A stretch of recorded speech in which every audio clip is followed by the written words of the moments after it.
Bonjour à tous, c'est incroyable comme l'élection de Trump fait déjà bouger les choses fortement en Ukraine vers la paix, alors que Trump, je le rappelle, n'est même pas officiellement président, il ne le sera que le 20 janvier 2025. Et pourtant, ces dernières heures, ça s'accélère.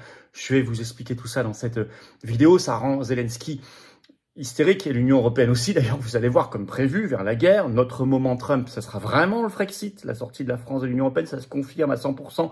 Notre moment paix, ce sera le Frexit, la sortie de l'Union européenne pour la paix. Je vais vous expliquer tout ça dans cette vidéo, c'est assez admirable ce qui se passe. En plus, nous sommes le 11 novembre, nous célébrons nos soldats et nos morts tombés pour la France et notre liberté. Ce jour souvenir de l'armistice de la Première Guerre mondiale, évidemment. Et nous avons une pensée, une admiration très forte pour eux. Mais cette vidéo est importante, c'est une vidéo de paix, c'est une vidéo qui montre que ça bouge beaucoup. Trump doit faire attention à sa sécurité parce qu'il touche à des intérêts phénoménaux. Merci de la partager. Pour cela, de vous abonner, ce sera un très bon effet pour cela, de vous abonner ou réabonner à cette chaîne YouTube par un petit clic gratuit sur s'abonner en dessous. Un petit clic pour vous, une grande claque pour le système. Je vous l'ai déjà dit, mais c'est tellement vrai parce que plus vous êtes abonné, plus YouTube va recommander les vidéos. Plus elles vont circuler, plus elles vont toucher les gens qui vont nous découvrir et plus on élargit donc la sphère de la résistance. C'est comme ça que ça fonctionne. Donc merci, bravo à vous. Nous sommes ensemble le samedi 30 novembre. Grosse réunion publique qui serait à Hénin-Beaumont, entrée gratuite totalement, à 15 h. Inscription très recommandée par un lien sous la vidéo en description dès maintenant. Il y aura en plus Université d'éducation populaire sur qu'est-ce qu'on fera avec une nouvelle monnaie nationale avec des spécialistes. Je serai aussi dans la table ronde. Et puis vous pourrez remplir les cahiers de projet, discuter ensemble. Enfin, c'est un grand moment. Inscrivez-vous, soyez là. Le lien est sous la vidéo en description dès maintenant. Et évidemment, je vous attends, patriotes. Voilà, vous êtes pour la paix, comme cette colombe. Vous êtes pour la France libre, vous êtes pour la liberté, vous êtes pour la dignité, vous êtes pour la justice, vous êtes pour l'avenir de l'humanité et de la France que vous aimez. Vous allez alors venir le plus grand mouvement de résistance de France que j'ai l'honneur de présider, le plus grand mouvement souverainiste de France que j'ai l'honneur de présider, les patriotes. Ayez cette carte orange d'adhérents ou de réadhérents dès maintenant. Vous êtes les bienvenus. 11 novembre, c'est une belle date, je crois, pour rejoindre ce très beau combat anti-oligarchique de libération nationale. Comment on fait pour adhérer, réadhérer? Dès maintenant, il y a le premier lien sous la vidéo en description pour le faire. Cliquez, vous aurez tout expliqué. Ou faire un don au mouvement, c'est le deuxième lien sous la vidéo en description aussi maintenant. Le don est indispensable et vital pour le mouvement puisque nous n'avons pas d'autres sources de financement. Alors, on fait beaucoup de choses, on va faire et ça coûte de l'argent. En plus, tout ça, c'est défiscalisé aux 2 tiers de vos impôts. Adhésion, réadhésion, don. Profitez-en, faites baisser vos impôts. Faites pas ce cadeau au fisc de Macron. Et puis, au passage, les liens sont sur les-patriotes.fr, notre site, si vous voulez retrouver aussi là-bas. Bienvenue, bravo, du fond du cœur. On y va. Alors, on y va parce qu'il y a déjà un effet incroyable Trump en Ukraine pour la paix, en tout cas un souhait d'arrêt, de sortie de la guerre qui a été très fortement confirmé. Et on va voir comment réagissent Zelensky et l'Union européenne. Alors d'abord, vers un arrêt de la guerre en Ukraine, Donald Trump. D'abord, il montre son intérêt tout de suite pour le sujet, puisqu'il y a cet article de France 24 ce 11 novembre, le titre « À peine élu, Donald Trump multiplie les entretiens sur l'Ukraine ». Donc on sait que le même jour, le 7 novembre, il a eu au téléphone Zelensky, et il a eu, ça a été révélé ce 10 novembre par Washington Post, Vladimir Poutine au téléphone, donc reprise de contact qui avait été interrompue du temps de Biden, où il a, je cite le Washington Post, ils ont discuter de la résolution de la guerre en Ukraine bientôt. Fin de citation. Bon, donc il y a un véritable intérêt. Alors, vous avez cet article du Figaro du 10 novembre qui fait référence par ailleurs à un conseiller proche de Trump qui a parlé des modalités. Je cite le titre. Pour un conseiller de Donald Trump, la priorité est la paix en Ukraine et non de récupérer les territoires annexés. C'est une interview en effet qu'a donnée à la BBC ce 9 novembre Brian Lanza, conseiller proche de Donald Trump, qui dit que la priorité des États-Unis, je cite, c'est la paix et l'arrêt des massacres. Je vais vous citer deux petits extraits du Figaro sur cette interview.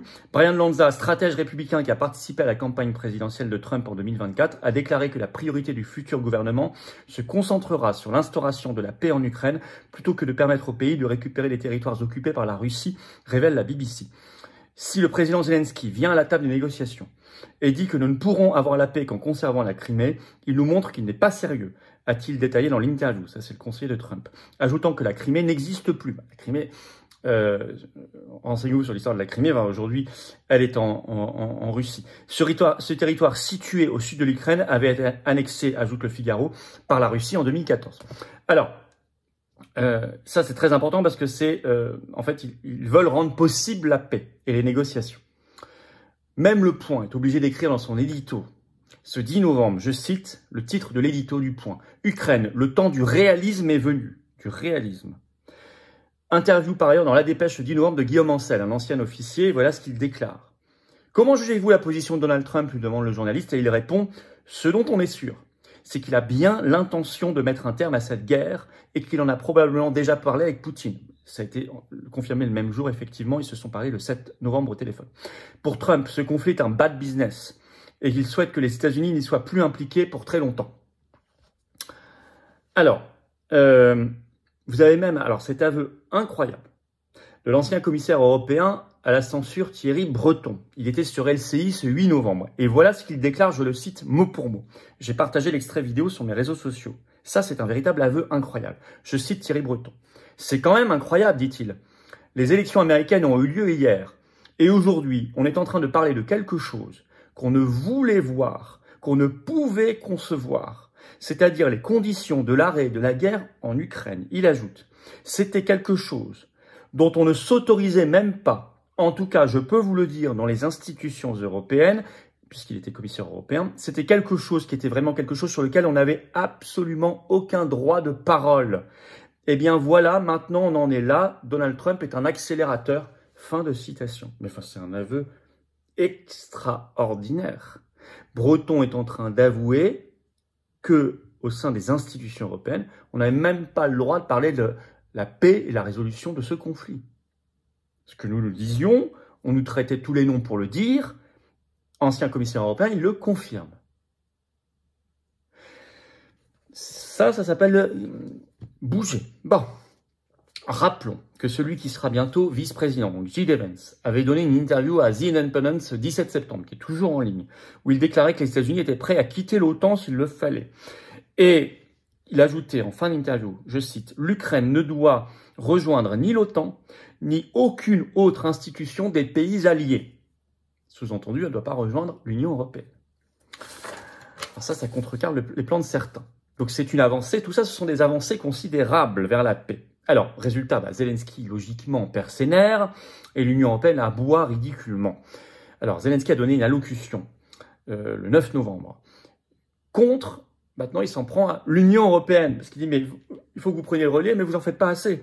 Alors, je vais vous citer ce qu'a déclaré Zelensky.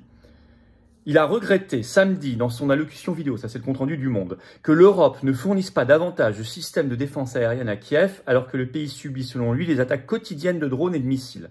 Cela dépasse l'entendement, dit Zelensky, que ces systèmes de défense aérienne soient simplement là, inactifs, alors que chaque système peut sauver des centaines, voire des milliers de vies, a-t-il avancé. Donc il commence à s'énerver.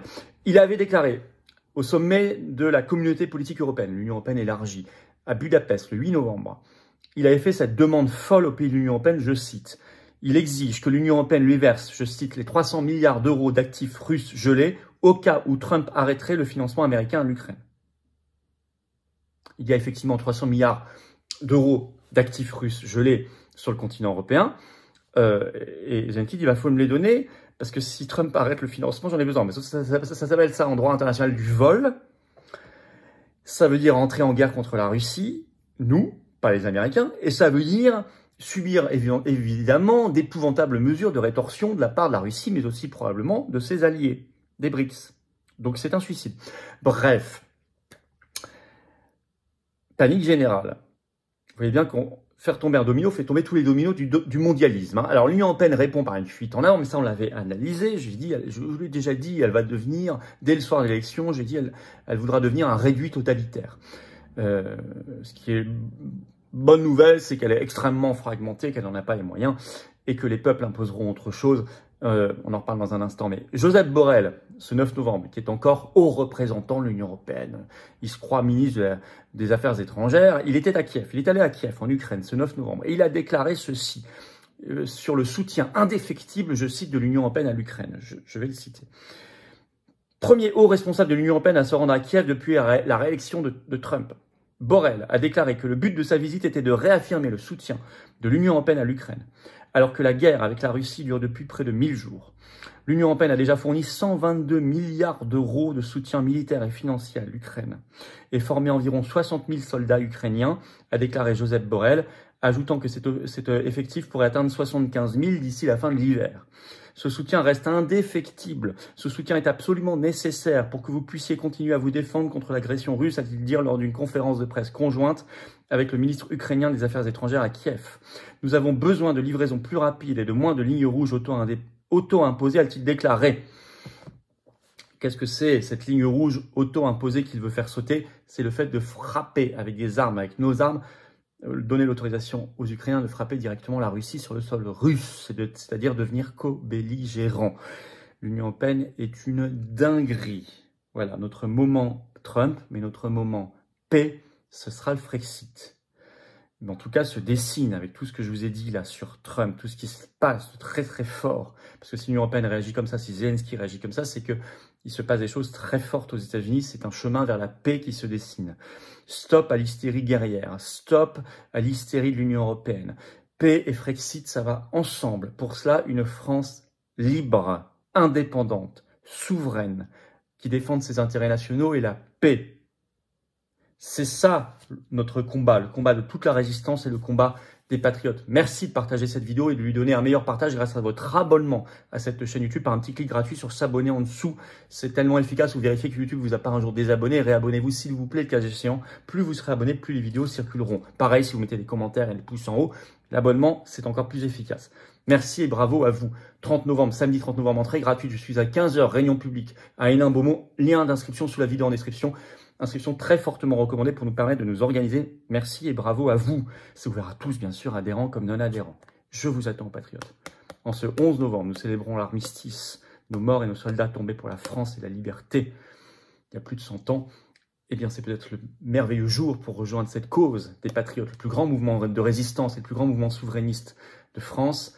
Mouvement pour la paix, la liberté, la souveraineté, l'avenir pour nous et nos enfants, nos petits-enfants. C'est peut-être le bon moment pour adhérer aux Patriotes ou réadhérer si vous n'êtes plus à jour ou faire un don au mouvement pour nous aider à faire nos actions. Sinon, on ne peut pas parce qu'on n'a pas d'autre source de financement. Par un centime d'aide publique, par un centime des banques. Or, on fait, on lâchera pas le morceau, on fera.